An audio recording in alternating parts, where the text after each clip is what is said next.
Okay, good afternoon, everyone, and thank you all for joining us. My name is Alyssa Carpinka, and I'm the event coordinator for McNally Robinson Booksellers in Saskatoon. This event is coming to you from Treaty 6 territory, the traditional lands of the Cree, Saulteaux, Dene, Dakota, Lakota, Nakota, and Métis nations. It's my pleasure to welcome you to the joint launch of Nature's Apprentices by Elizabeth Bekolay and Fox and Bear by Miriam Körner. Thank you both for being here today, and thank you to Nicholsworth Publishing and Red Deer Press for helping us bring you this event. Elizabeth Bekolay and Miriam Körner's love and concern for the natural world brought these two writers together, and now I'll tell you a little bit about each of them. Elizabeth is a nature-based educator, naturalist, writer, and mother who spent her childhood roaming the forests and rivers of northern Saskatchewan. She's an advocate for the protection of intact ecosystems for the benefit of our physical, spiritual, and mental health, and the health of future generations of all species. Miriam Körner is an award-winning writer and illustrator for children and young adults and has been on McNally Robinson's bestseller list more than once. She's the author of Yellow Dog and Kakabi, as well as the co-author and illustrator of When Trees Crackle with Cold and When We Had Sled Dogs. She lives in northern Saskatchewan and is one of the founding members of For Pete's Sake, protecting northern Saskatchewan muskegs. We will hear from Elizabeth first. Please give her a warm welcome.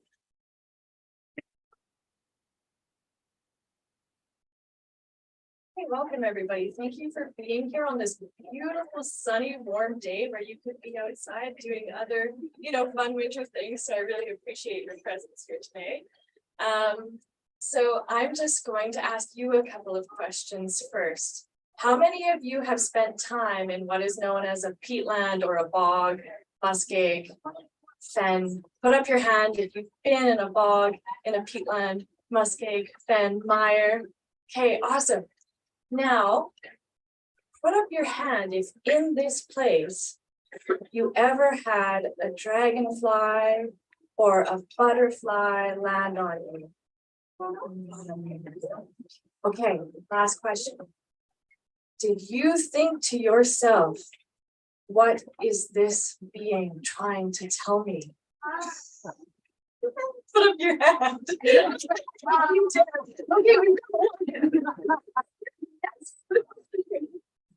I relate to this lady. Okay, so Nature's Apprentices, the magic of the peatlands is the working name for this series that I'm working on. And it started off as the magical tales of two brothers because I based it on stories I used to tell my kids who are boys. But as the story developed and grew, I made it a little bit more for everybody other than just my kids. So it's for everybody and all of you.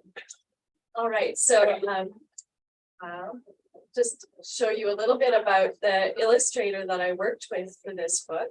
Her name is Jennifer Lynn Becker, and she's from Pennsylvania. She's an entomological and botanical illustrator who loves to educate through art, especially relationships in nature, specifically relationships between pollinators and their host plants. That's one of her passions. She also harvests and makes a lot of her own pigments. So that's something I really admire that she does. And then I just wanted to read her dedication since she wasn't able to be here today. So she says, for the readers of this book, in hopes that it serves as inspiration to make positive changes in the world, may all your actions be both noble and rewarding. Jennifer Lynn Becker. All right. Come on in, Auntie. Sorry. I get it's a little carried away. So for those of you who haven't been, and for those of you who have, these images might be really familiar. So on the far side, we've got, some beautiful sphagnum moss. That is the basis of a lot of the peatlands in the north. And then up above, you've got a little bit of a snowberry vine and then some bog cranberry. I'm showing you the images so I can just read and not worry about showing you images while I'm reading. So there are three characters in the book. There's Johnny, Marty, and Willow. And the premise of the story is that they have to explore the bog in a very intense way because the fairies have decided it so. So much so that they get to know the microbiome, the microbes of the space. So this is sphagnum moss with, the beings that live on the leaves that we can't see without a microscope, drawn so nicely by Jennifer. And tardigrades. Who here loves water bears? Okay, yes.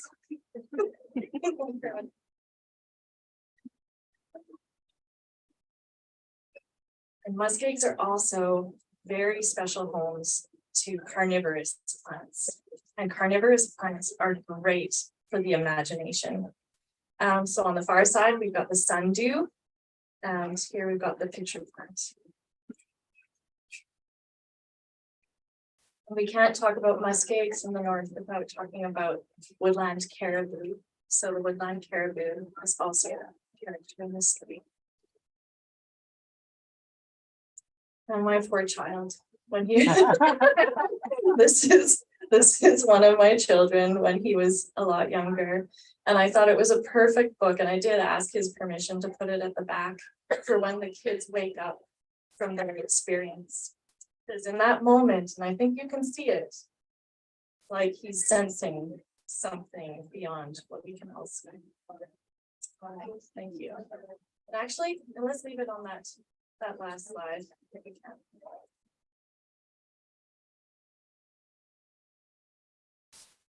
Dear reader, on behalf of the Council of Beings, I would like to take you on a journey to a place where the ordinary and extraordinary are opposite sides of the very same coin. Let me introduce myself. I am Pops, also known as the one who quakes, trembling aspen or white poplar. Yes, I am a tree. You could say I have the lowdown on the underground. Everything that happens in the forest connects back to me in some way. My roots go on for miles, connecting to many species of mushrooms who are joined through their thread-like networks to other trees and shrubs. You may ask how I know the details of what happens in a wetland. Well, I will say now that birds like to talk, and water beetles are my very close friends. The council entrusts these stories to me because I have lived through more winters than any other being. Some say that I am many thousands of years old. It is of paramount importance that I send these stories out like seeds on the wind, just in case something happens to me. Within these seeds is an invitation to all humans, an invitation to join the Council of Beings once again. Is this microphone okay? Once upon a time, there were two brothers, Johnny and Marty, and they loved to go on adventures together. Each summer, they would spend their time with their mother up north, where they'd stay in a cabin in the woods. These woods were part of the boreal forest, one of the last remaining wild places on Earth. The boys and their mother, a biologist, would hike around to look at all the plants, watch the birds and bugs, then write in their journals about all they had seen that day. Once in a while, the boys and their mother would take a day off to visit with their friends from up the road. They were both artists, and their daughter, Willow, was like a sister to the boys. The three of them loved running through the forest, looking for sticks to whittle or places to build a new fort.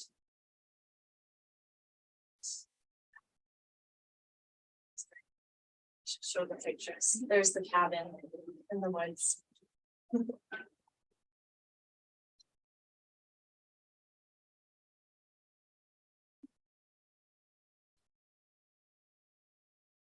See how I scribble on my own books.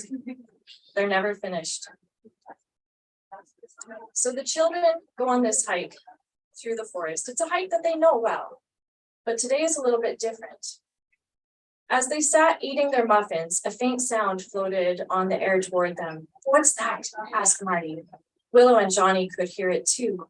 It sounded like a flute playing a very old and beautiful melody. Something almost familiar. They looked around for the source of the sound, but couldn't see anything.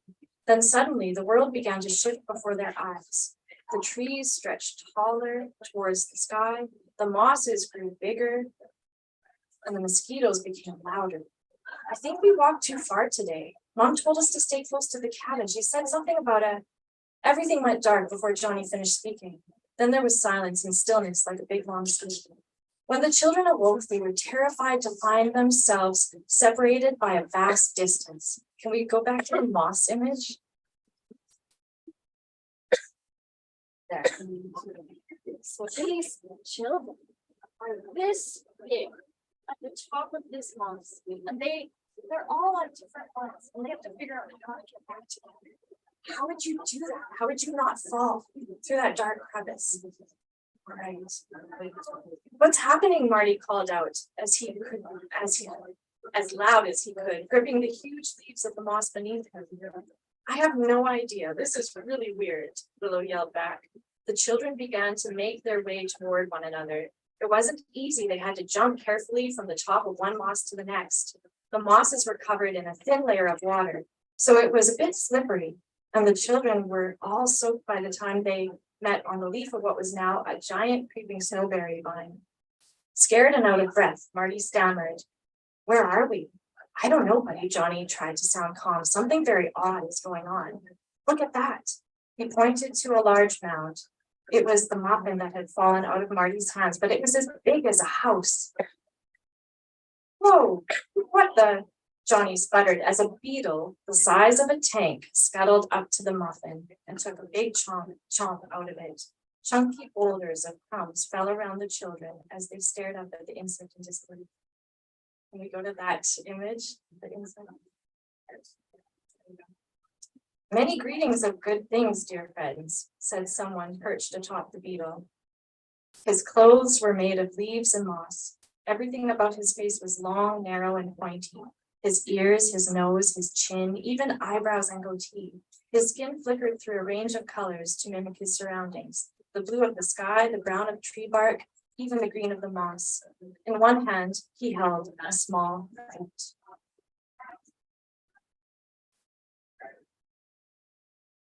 Rose hushed the crowd. So they come to a point where they meet this small fairy named Rose. But while they meet her, they're stuck actually in the sundew, because for their own safety, they can't just be walking around at this size. If you were that big and you were out in nature where there's, things that could eat you, what could eat you if you're that big? A water beetle could eat you. What else could eat you? A mosquito. Oh, a mosquito. That would be quite the needle, right? Yeah, what else could eat you if you're that small? A dragonfly? Yeah, exactly. Rose hushed the crowd with a quick gesture as she helped the children to their feet. Your education begins now. You will have the equivalent of 1 human day to explore. You'll have more energy than you ever thought possible. Now it is time to choose your guides. She turned to Marty. Little one, sing the first melody that comes into your mind. Sing it out to the sky. Okay, first melody. First melody that comes to your mind. Yeah. You can't think of quick. Okay, yeah, Sarah, you're not allowed to think. Nice. Yeah, he's singing the Harry Potter thing. Okay, so that would be your guide song. If that was the first song that came to your mind, that's what you'd have to sing out. Okay. Marty loved singing. He stepped forward, spread his arms wide, and sang the first song that felt right. His song attracted a large blue and black dragonfly, which landed beside them. The dragonfly turned to Marty, bowed, and held out one of her 6 legs in greeting. Her name is Aishna, Rose told him. You have called her, and she will always understand you. You will learn to understand her also. Then, turning to Johnny, she said, now it's your turn, the first song that comes into your heart. As he sang, a small insect began to circle above. It darted about, hovered every now and then, and checked out the area below. The insect's eyes were too big to be those of a bee, the antennae too short. Its single pair of wings told Johnny it was a fly that mimicked a bee, a hoverfly. Keep singing, Rose called out, and Johnny sang louder. On the last high note, the hoverfly landed, turned his head to one side, wiped his compound eye with a front leg, and lowered himself to the ground. Rose helped Johnny onto the fly's back. Johnny, I'd like to introduce you to Sir Fid. He is agile and very fast. Hold on tight. Is anyone guessing where I got the names from? Does anyone know where I got these names from? Sir Fid and Aishna. Aishna for the dragonfly and Sir Fid for the hoverfly. Okay, I'm a nerd, big nerd. So these are the genus names. So the blue and black dragonfly is Aishna interrupta is the scientific name. I really like the name Aishna. And then you're actually, you might be originating some of that too. Not that I'm trying to teach kids Latin, but scientific knowledge doesn't, it doesn't hurt anyone. Just had to throw that in there. Willow couldn't hold back a chuckle. Johnny looked too big for his guide and Marty too small. If Sir Fid were a motorbike, Aishna would be a bus. And that's the picture on the front of the book. I'm sure you've seen hoverflies before. They're the ones that'll just like stay right here. And then all of a sudden they're right here. And then they're right here. So Willow had a different experience. She was invited by Rose to learn a bit more about the plants rather than the insects. Slowly, she and Rose grew to the size of mice. Willow felt a little less vulnerable. Eventually, she asked the question burning in her mind, Rose, you're a fairy, right? Can't fairies fly? Can fairies fly, yes? Not typically. Yes, we can, Rose said, but we often choose not to when we're with someone who cannot, she winked. Well, this whole thing would have been a lot easier if you'd just flown us away, Willow complained. You and all the other fairies seem very powerful with your magic and everything. Why do you need us to help you? I still don't understand how we're going to be able to change anything. Rose took Willow's hand. Humans are some of the most powerful and magical creatures. You underestimate your own power all the time. When you see something in your mind, you create it. Think of all humans have made. You were jealous of the birds, so you have made machines that fly you all around the world. You wanted to be able to communicate over long distances, so you harnessed invisible waves to create radios and cell phones, she said. Then she added softly, you also outnumber us now. And though we may have the power of magic, we can't compete with you anymore. We must work together. We must work with nature. Every human has the ability to hear what nature has to say. They just have to be still and quiet long enough. Just then, a large drop of liquid splashed right beside Willow.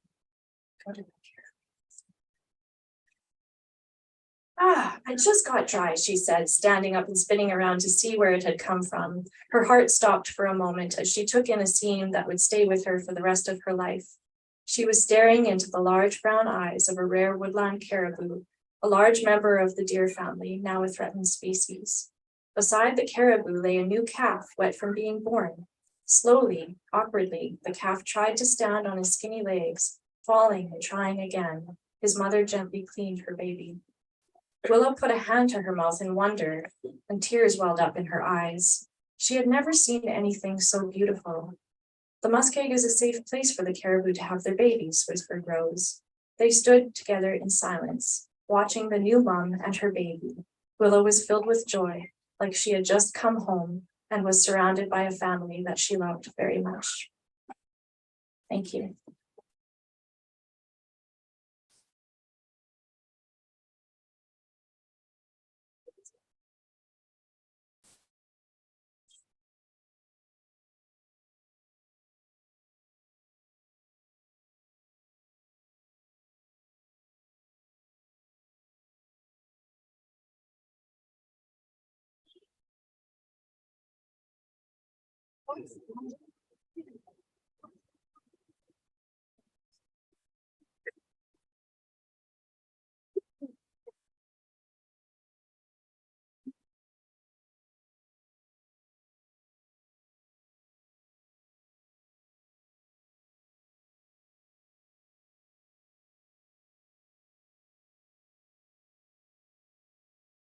All right, everybody hear me good? Is that a good distance from the microphone? Yeah, thank you very much for inviting me to come out here and to meet to you tonight. My name is Miriam Körner, and originally I'm from Germany, and that's why I have a bit of a funny accent. And in my home country, when I was a little girl, my grandma always used to read fairy tales to me. So I grew up with fairy tales, and probably many of them you know. Do you know Snow White? The Red Riding Hood? Those are all fairy tales that came from where I was born. And now that I'm lots older, I shouldn't really be reading fairy tales anymore. But I still love fairy tales and children's books. So I made my very own fairy tale that I'm gonna read to you, and then I'm gonna tell you why I made it. Every day, fox and bear went into the forest to gather what there's to gather and to catch what there is to catch. Bear loved picking berries. Fox loved hunting eggs. At noon, Bear took a nap on his favorite tree and listened to the birds sing. Fox went looking for treasures. Hold on a second. Can you guys see what he's holding? That's the little fox. Treasure. In the evening, Fox buried his treasures and Bear watched the sunset. Life was good, thought Bear, picking berries and mushrooms, hunting ants and mice, catching rabbits and birds, kept them busy day after day. Wouldn't it be nice, said Fox one day, if we didn't have to hunt and gather all the time? What would we do all day? Asked Bear. Fox thought for a while. I could hunt for even more treasures, and you could watch even more sunsets. That would be nice, said Bear. I have an idea, said Fox. Now hold on a second, I have a question. Maya, how many sunsets can you watch in a day? So you think it makes any sense that Bear could watch even more sunsets in a day? The next day, Fox and Bear gathered more berries and seeds and caught more birds than ever before. Bear planted the seeds and Fox built cages for the birds. When all was done, the sun had set. Never mind, said Fox. We'll watch the sunset tomorrow. That would be nice, said Bear. Every day, Fox and Bear watered the seedlings, caught bugs to feed the birds, fixed the cages, and collected eggs. There was no time to rest on Bear's favorite tree or to listen to the birds sing. It was after sunset when Fox buried his treasures and Bear watched the fireflies light up the sky. Wouldn't it be nice, said Fox, if we didn't have to do all those chores? Imagine what we could do with our time. Bear imagined how many more fireflies he could watch lighting up the sky. That would be nice, said Bear. I have an idea, said Fox. The next morning, Fox drew up plans, Bear dug up mountains and cut down trees. Fox invented and Bear hammered. Let's just stay there. So what do you think Fox is gonna build? A roller coaster, maybe, but maybe not. So if you wanna know what he's gonna build, you're gonna have to buy the book.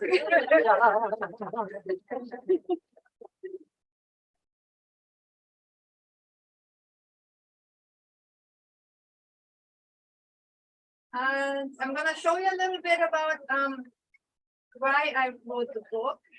I'm gonna go to this one here.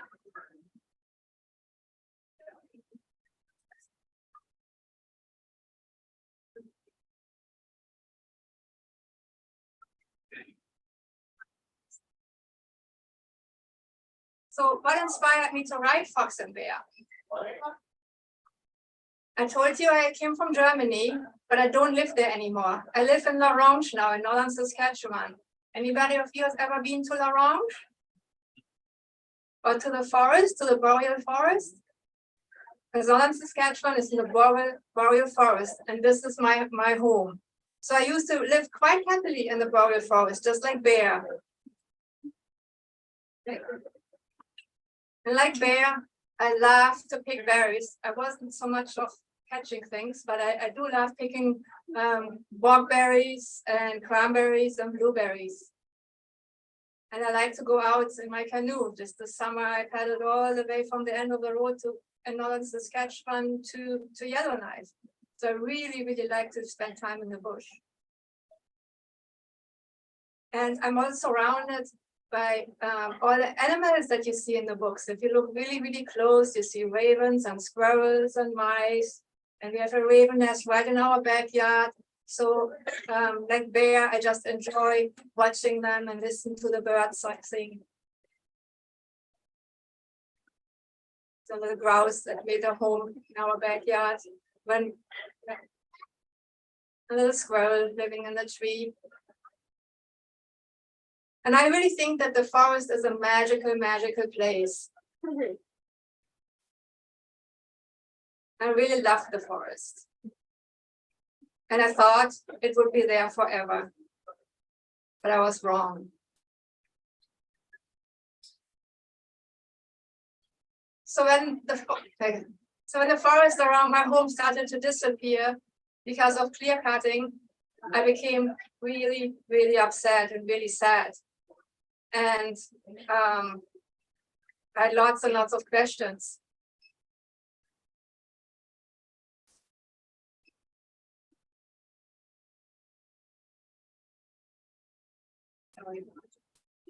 Okay. So I had lots of questions. Where do the animals go when the forest is destroyed? Will the birds build a new nest? Does the forest cry at night? Do the people who cut down the trees cry at night? Do we really need so much lumber? And had we maybe gone wrong? And when, where, and why? And I didn't really have any answers to those questions, but I had an idea of a story. And this is how Fox and Bear came to be. I had to do something with my sadness about seeing the forest being destroyed and losing the forest. And it's not just about the animals, like it's not only me loves to pick berries, that is, many people living in the north that go into the forest for the berries, for the medicines, and to hunt. It sustains us. The forest sustains our life. And being that taken away left me with a great, great sadness. And when you read the book, what Fox and Bear are really doing is they're setting off the agricultural revolution, and then they're setting off the industrial revolution, and in the end, they're destroying the place in which they live. But also, the end of the book, I think, leaves us with hope. Leaves us with hope because if we created all what we have created, maybe we can create another way of living and working on this place. So, and working on the book gave me hope as well. So it was a bit of a therapy session that took about a year or so. I'm not sure what if the therapy was successful, but I at least I could harness my grief and I could do something. And I want to tell the story to children because we've created this mess and now we're passing this on and asking the kids to fix it. So, but if we want to fix it, I think we have to understand how did we get there. And this book is a way of me trying to explain to myself how did we get there. And then when I wanted to make it, I thought, but I can't make this book out of paper now after, that's the trees that they were going to take away from us. So what can I do? So I went to the local recycle place and I started to collect cardboard.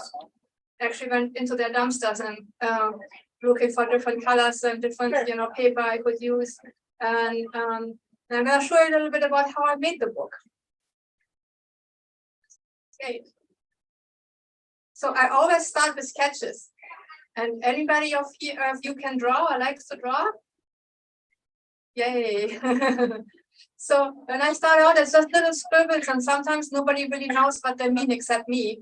And that's fine, because I'm making ideas in my head and I'm putting them down on paper. And then I started to develop a little character. There's a little bear, and I thought, yeah, this is going in the right direction. I like how he looks. And then eventually I drew out the sketches, how they're going to be later on appearing in the book and a little bit bigger. And then I cut them all out of recycled cardboards. And this is how I colored them. If you look really, really close, every fox and bear has a lot of colors and layers, and then not just one color. And then I made all the foxes. So this is all the foxes that are in the book. Remember that one, looking at treasures? And then I made all the ravens. I made all the geese. There's lots of ravens and a lot of geese in the book if you look really close. And I cut down every single leaf for every tree. And if I didn't really quite know what something looked like, I only had to go outside and I could look at a leaf, and then I could come back home and try to make it look like a real leaf.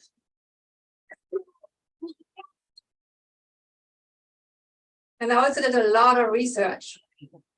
The egg collector, I'm taking something away. So they're not really building a roller coaster, kind of. So it's an egg collector that's run by a steam engine. And that's the first steam engine that was ever invented.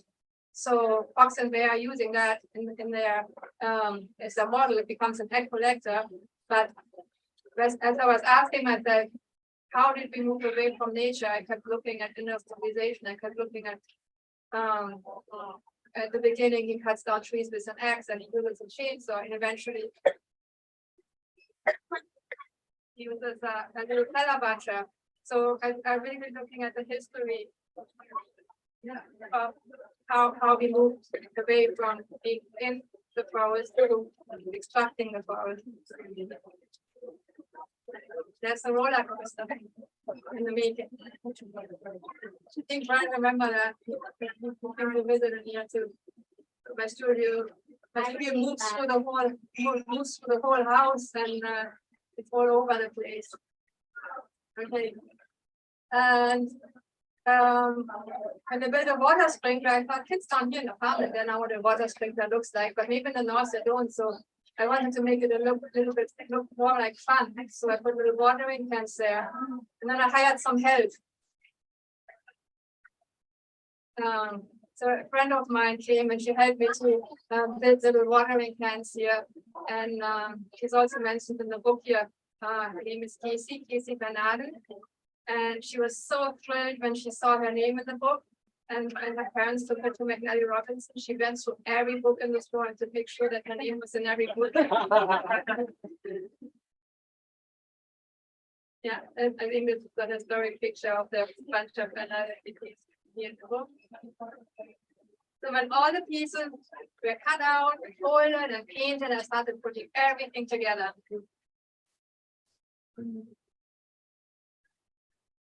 This is how it looks like when I'm building it. And then this is how it looks in the book. And I still had to photograph it. And I didn't really want to use too much digital altering. So every light in the book, this light that is actually shining from behind, and I used this lamps I had at home and made special filters out of recycled paper to light it. And that's how Fox and Bear came to be. Okay.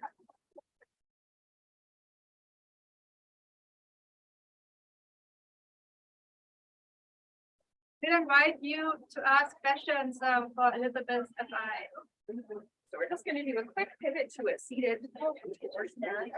Yeah. Okay. All right. I will. Bring it back.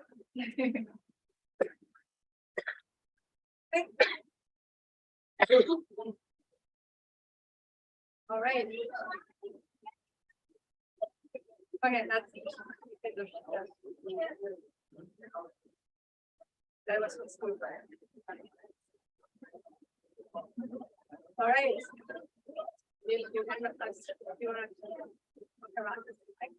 All right, so if anyone has any questions, please just flag me down and I will bring you the microphone so we can make sure the others hear you.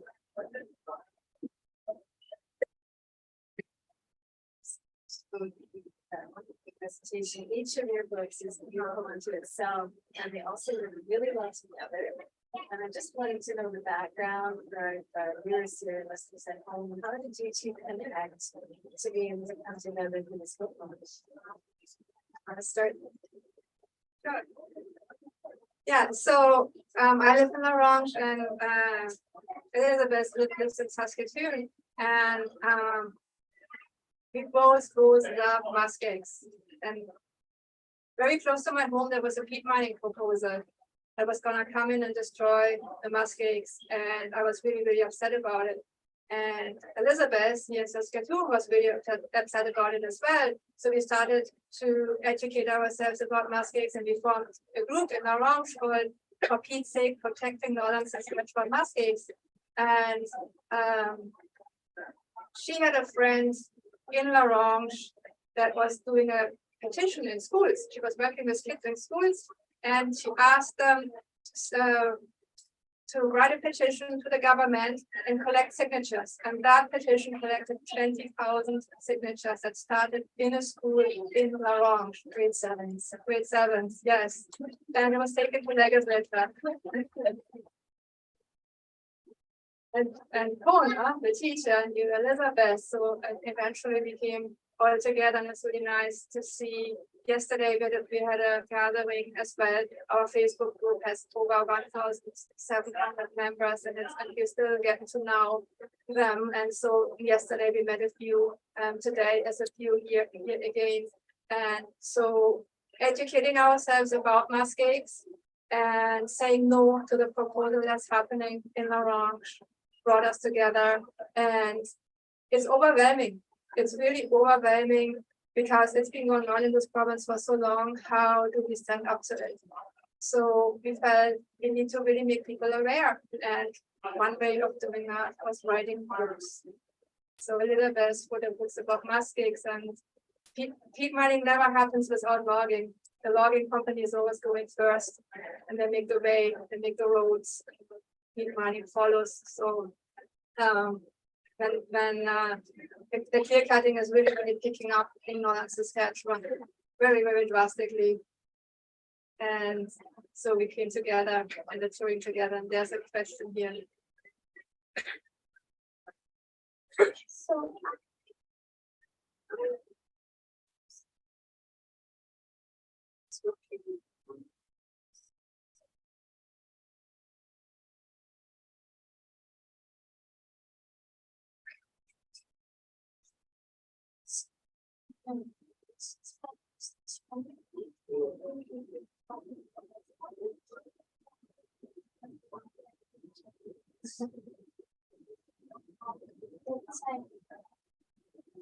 Haven't had walls.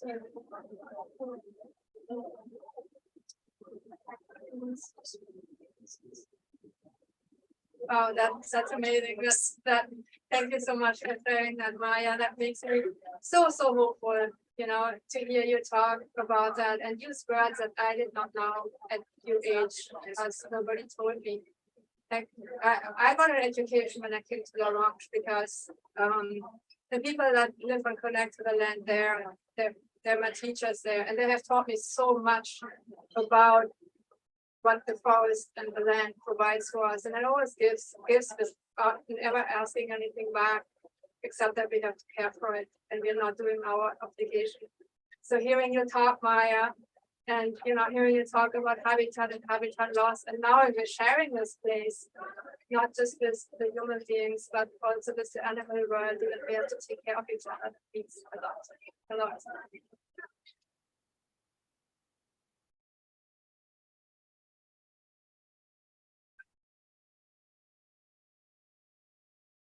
Hello, well done, both. The clear-cut thing, I can remember flying over there up the road on either side of the road by Montreal Lake, 30 years ago. And we were very clever. 400 meters back from the road, the trees, beautiful, you have this wonderful mountain. Then you fly a little bit further over, and the caribou will up in there. Absolutely flat.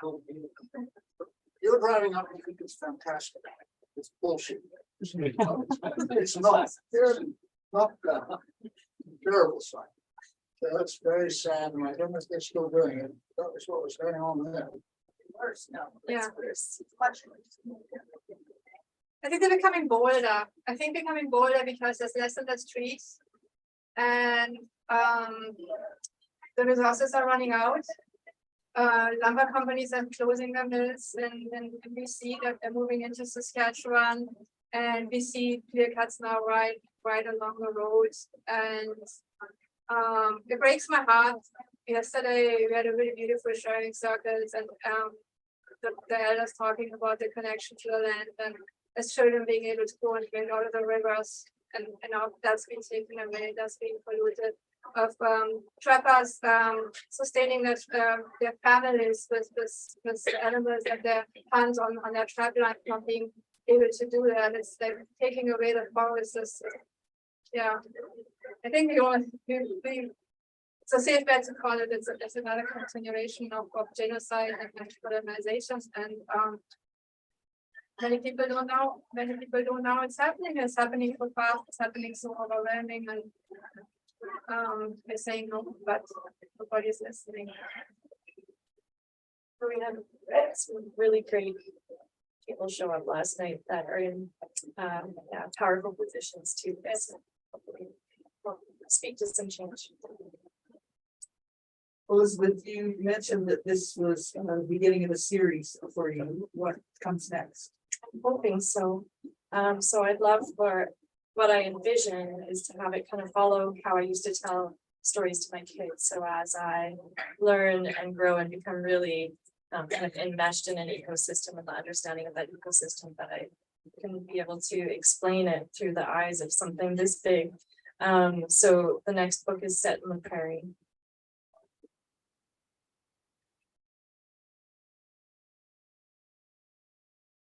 Loved both of those stories.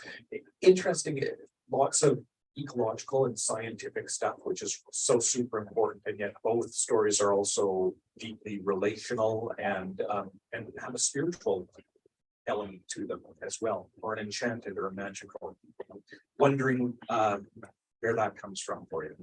Good question. Go ahead, you're the one with the magic in the title. Yeah, that one's a bit harder to talk about. It's a bit of a secret. I'm just kidding. No, as a child, I spent a lot of time in the forest, and often by myself. I had zero fear being alone in the forest, and there's not that many children today that are even allowed to do that kind of thing. And for me, it was it was my education. Yeah, I think the magic is there in children, the children that see the magic all the time. And I think as adults, there is a time where we want to all of a sudden lose that connection to the land and to what is more than the eye can see. Like everybody probably now, some little child, they have an imaginary friend, but I don't believe they're imaginary. I think they're out there and they talk to the little children, and as adults, we tend to forget. We don't start stopping believing in the magic and those connections, and we tend to forget that they're there. And I think that's why I love writing for children, because it's that magic that children have, that children see in the world around us. So children, to me, are the greatest teachers that we have. Hello, everybody. Thank you for coming. I'm little Miss Mom, and Catherine, where she started her thinking was Kimberly. But when you hang out with kids, I mean, I didn't have a lot of time with one because he's working, but one little girl called Anna, her big sister, well, we made a whole textbook book of talking about maple seeds, where they flew, what they saw, and once you get me on a roll like that. But you had a story, and I think people pick that up and you develop a tradition of making stories and sharing them. And then other people, you put it out there and it gets fed back to you and what they're passionate about. Thank you very much. And I think everybody should have a look at your demo close up before they leave. Go back to caribou, both of which you referred to in pictures or word. They are incredibly sensitive to any kind of human interference, and there's a list about 2 miles long of what kind. But also the lichens that they eat, which is in the forest that you're talking about. Once they get logging, those are destroyed. Lichens can take up to 50 years to regenerate. So it's an absolute horror story just for the caribou, which is where I focus. So it's a nightmare, the whole thing. Yeah, now we talked about before we came in with Melanie Roberts, we're just going to talk about books and writing. But it's so hard to just talk about books when the story behind it is just in my head all the time, every day.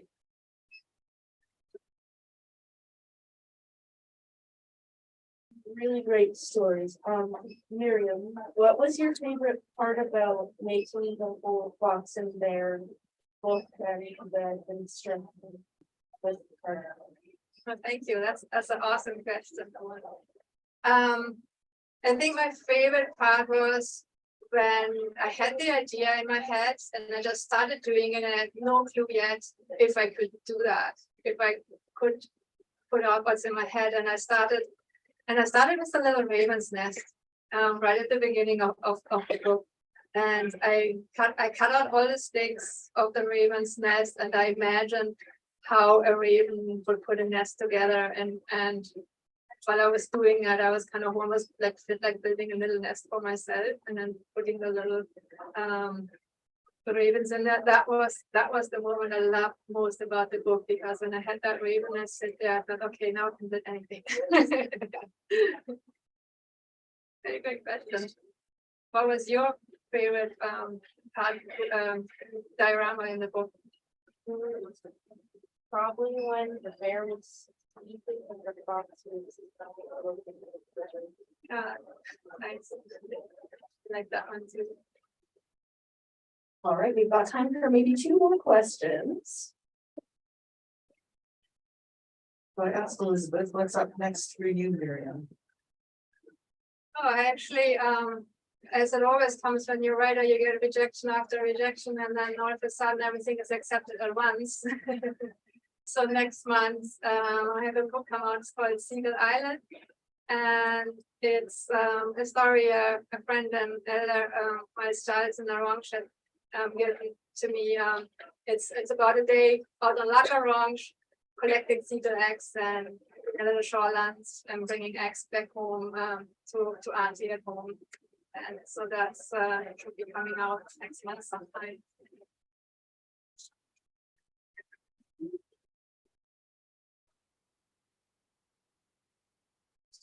And I'm supposed to be short here, but I think that the comment that Alan Robinson wanted to make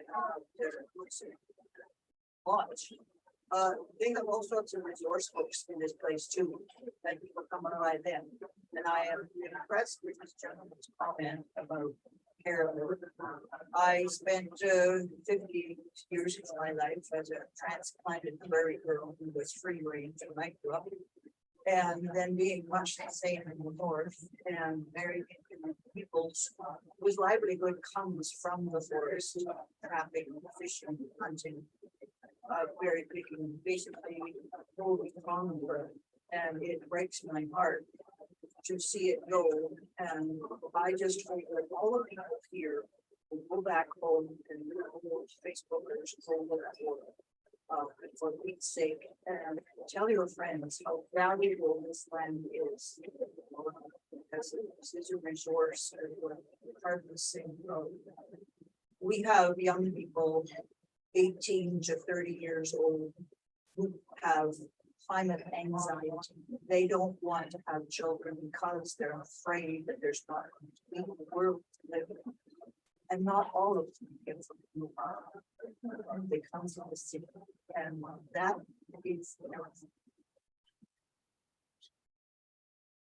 Thank you, Dorothy. Yeah. So when I started writing this, it was also from that place. I work with a lot of students, so many, and I see the anxiety in so many kids. And so just to have something where it's like you're learning, but you're also kind of taking some time to connect and maybe having that that encouragement to connect and find hopeful places, because there are like the more time I spend in nature, the more I realize there is such resilience, and all we have to do is tap into it and slow ourselves down a bit. And we'll be okay. All right, we have time for just one more question, sorry. Just, I love it. Can hardly wait till they come in for me to JS Wood to take over that. You know, I just wanted to say on your plate, just because you didn't know, I know I'm new to the province, and I think I read, correct me if I'm wrong, I started taking out history books and so forth. I think I read that at one time, the American pelicans were either that come in the spring were either endangered or of extinction or endangered, and then they were a species that, as you said, the resilience they came back and then just Yes, thank you. And that's all the questions. We'll wrap it up. Do you have anything to say, Alyssa?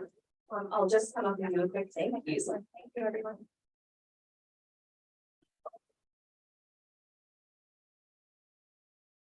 I'd just like to say thank you again to Elizabeth and Miriam for being here, to Your Nicholsworth Publishing and Red Deer Press. Elizabeth and Miriam are going to stick around and sign books just over at that table there. And of course, we've got copies of both Nature's Apprentices and Fox and Bear available for purchase. Thank you all for joining us and have a great afternoon. Thank you. Go on for coming out and go out and enjoy the sunshine today. Yes.